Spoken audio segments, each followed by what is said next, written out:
nice dampeners I have here.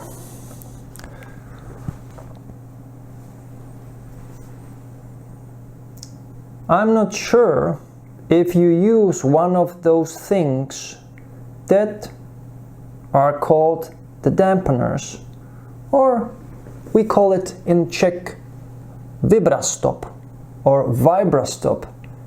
And as you can see, or as you can hear, in this word Vibrastop there are two words: hidden beneath, vibrations and stop.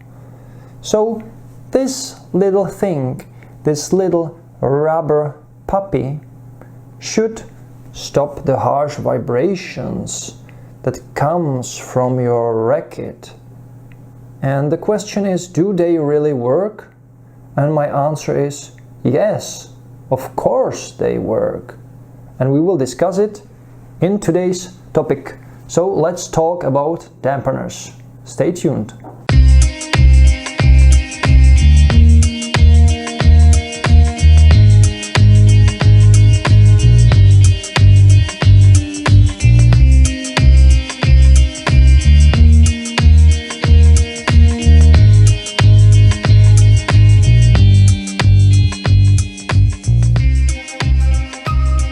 So the reason I really like this topic about dampeners, is the fact that it's not that simple. It's not that simple at all, because we have two teams there. Team A does use a dampener and Team B doesn't use a dampener. They don't want to use any kind of rubber in their strings. But to answer that question, a lot of people ask me, you play with a dampener, why do you play with a dampener? It doesn't work, I don't play with a dampener. And I tell them, of course it works, that's why I play with the dampener. But to understand the fact that dampener works, you need to understand that how the vibrations are created in your racket. Let's talk about this now. So, guys, when you hit the ball with your racket in the center, in the sweet spot, the strings start to move. They move from the center to the sides of your frame, okay? And when that movement reaches the frame, it collides with the frame. The strings actually collide with the frame. The frame then creates vibrations, and these vibrations come from the frame, from the head to the shaft, and then they enter the handle. And that, what do you feel? You feel that vibrations, and the vibrations translate into the feel. So we have three components there. Listen carefully now. The strings, when they start to move, they collide with the frame. The frame creates sound. The sound creates vibrations. So sound equal to vibrations. That's just simple physics, okay? So sound, vibrations, vibrations, feel, okay? So that's why there are people that they don't want to use a dampener, because it dampens the vibrations, it dampens the feel. You lose a little bit of the feel, and some people don't want that. Now, if you put a dampener there correctly, don't put it there, guys, that's wrong, that's against the rules. I saw this on many people's rackets and that's just false. So you need to put the dampener below the last cross string, always like this. So if you put this small dampener, there are lots of types of dampeners, but I use these small dampeners, those simple dampeners.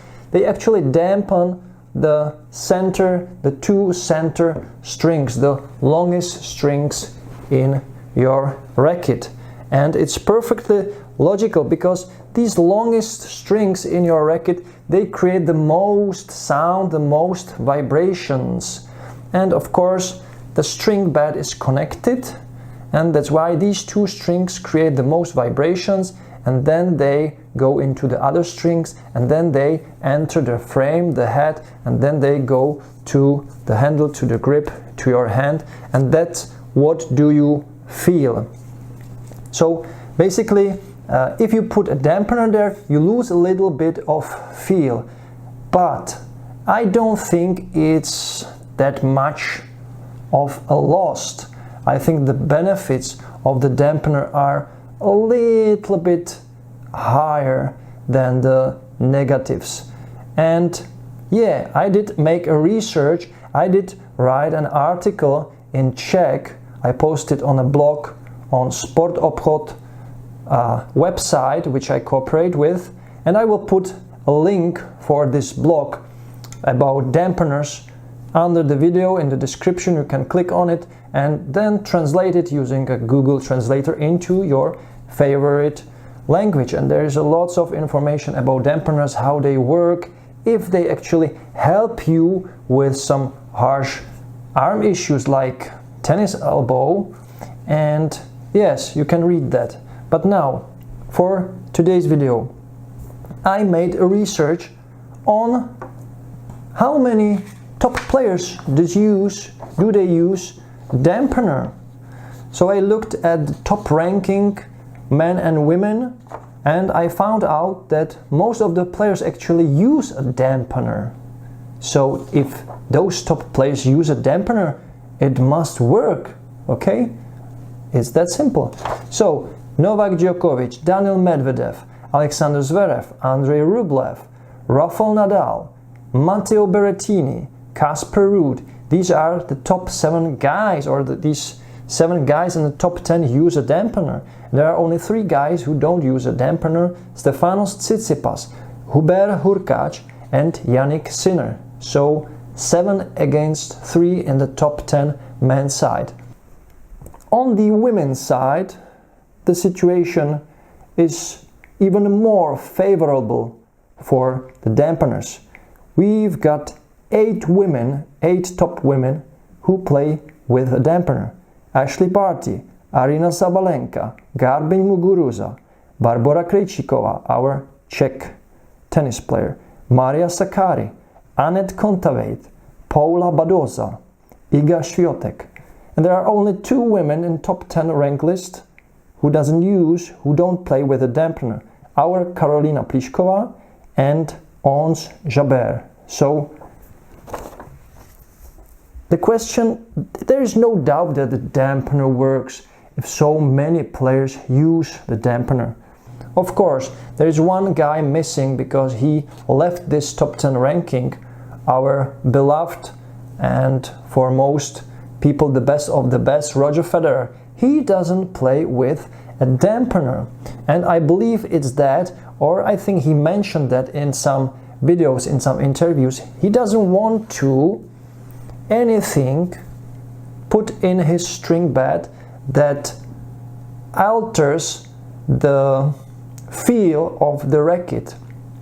So he wants that raw feel of the strings. But you have to bear in mind that he plays with a natural gut, with some alu power, Loxolon alu power in a hybrid, and this setup is very comfortable. So he gets lots of feel, and also the vibrations are not so hard to his arm. But we amateurs, mostly we play with a full bed of polyester strings, and that's why I believe the dampener is a good thing to little bit smooth out the harsh vibrations.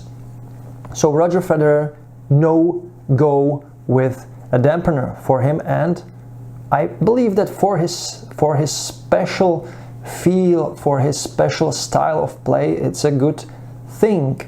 But that doesn't mean you shouldn't use it, okay? At the same time, it doesn't mean that you should play with a dampener if Novak Djokovic does play with a dampener. So the dampener thing is based on your head and on your feel, whether you believe in that small piece of rubber or whether you do not believe in that thing. If you believe in it, then it works. If you don't believe in it, then it does not work. But we don't have any data or measurements. Or have you ever seen a review of a dampener? No, I think it's useless, because these things, they work all the same, in the same fashion, in the same way. There is no need to make a review on a dampener, I believe. But there is another thing that many players forget when they put a dampener for the first time in their racket. So let's say you play 5-10 years without a dampener, and then you switched to a dampener. What happens?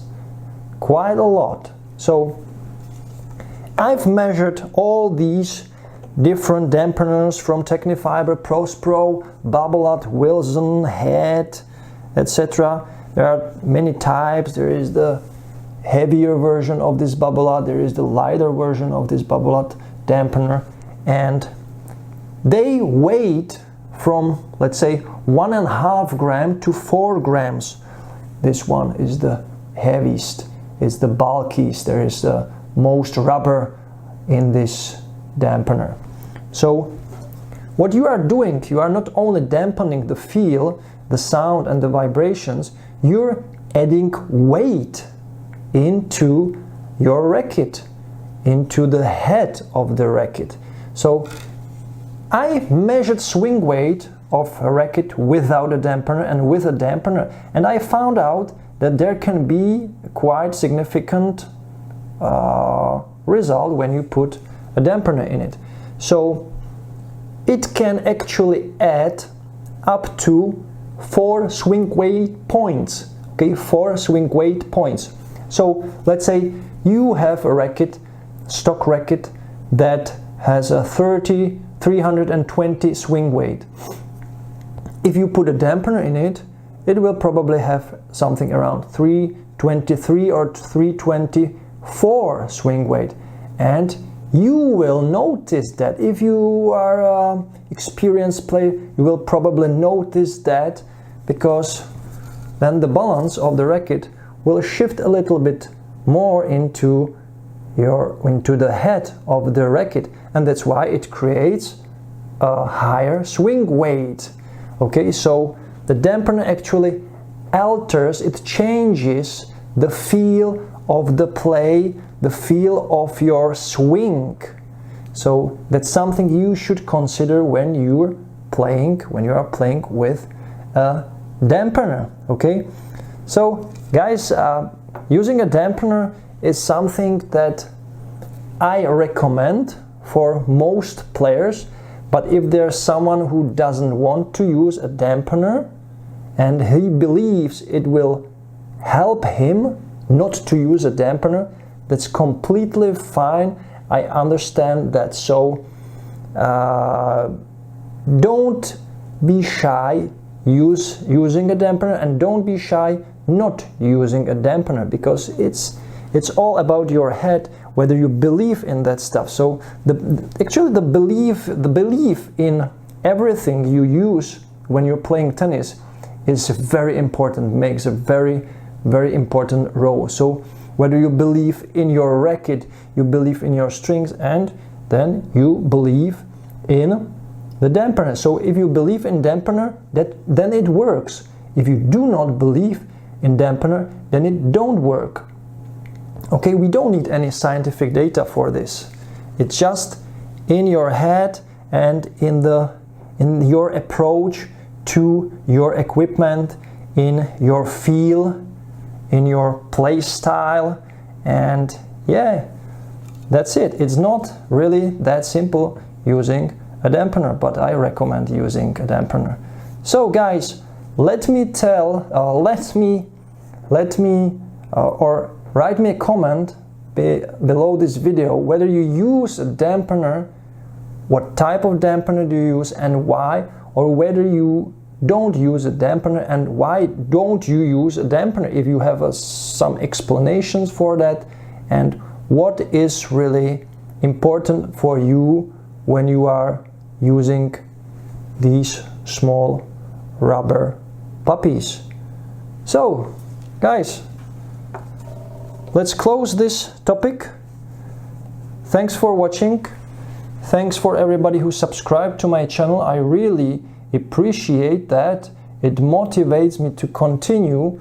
This was my second video, and we will see in another video. So stay tuned and stay safe, play tennis and enjoy every moment. See ya!